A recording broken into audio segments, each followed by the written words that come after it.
मला या बाटलीच्या झाकणावरून ध्यानात आलं, काल रात्री मी एका ओल्ड मंगचं झाकण खोललं भैया. मला तिथं मग असा चक्कर फिरला भैया, असं वाटत होतं आपण एखादी दारूची फॅक्टरी टाकून देऊ. डायरेक्ट 4 कोटी तोय 4 कोटी तोय 4 कोटी तोय आपले म्हणजे सगळ्याला 4-4 कोटी आले पाहिजे. पार्टनरशिप मध्ये बरोबर धंदा होऊ शकतो आपला म्हणजे आहे की नाही? आणि मग पार्टनरशिप मध्ये अरे आपण लिगल करून घ्यायचं बरं. नाही लिगल तर करूच रे आपण मी काय म्हणतो जायला हे असं काही चालणार नाही आपल्याला डायरेक्ट डिफेंडर उचलायचं. प्रत्येकाकडे डिफेंडर पाहिजे. अरे तसं नको, आपण एक काम करू, सरळ टेस्लाची फ्रँचायसी घेऊन टाकू. एक नंबर. आणि तेवढं होत नाही तर आपण एक काम करू, एअरपोर्टला जाऊ, विमानानं जाऊन ते शाहरुख खानचा बंगला बुक करून टाकू. शाहरुख खान बाहेर डायरेक्ट. अरे पण ते लय महंगा जाईन बाबा, एवढे पैसे आहे का आपल्याला? अरे येड्या पैसे का कोटीनं कमवू राहिलो आपण, लाखानं खेळू राहिलो, कोटीनं खेळू.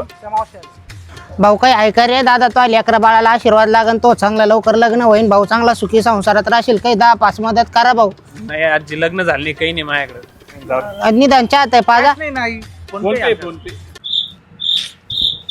मला भांडऱ्याचा वास येऊ राहिला राव. तो पिवळा भात नाही का त्याचा, मस्त असा वाटण्याचा पिवळा भात, त्या भांडऱ्याचाच वास येऊ राहिला. सप्ते चालू झाले यार. बुंदी हा. घेऊ यार. काच लाजा सोड्या काच भिकार जाऊन ये माय साऱ्या जमान्याचे. निदान चहा पुरते काय कोटीचे गप्पा आणून राहिले. लाज आहे का तुमच्या बुडाला? काही बिन लाज आहे हो? कोटीच्या गप्पा आणून राहिले मरा तसेच फुलता तिकडं जायला वाहनाच्या कोटीच्या गप्पा आणून राहिले पाहिजे. जायला मेले आपल्याकडे गाड्या नाही, विसरलोच.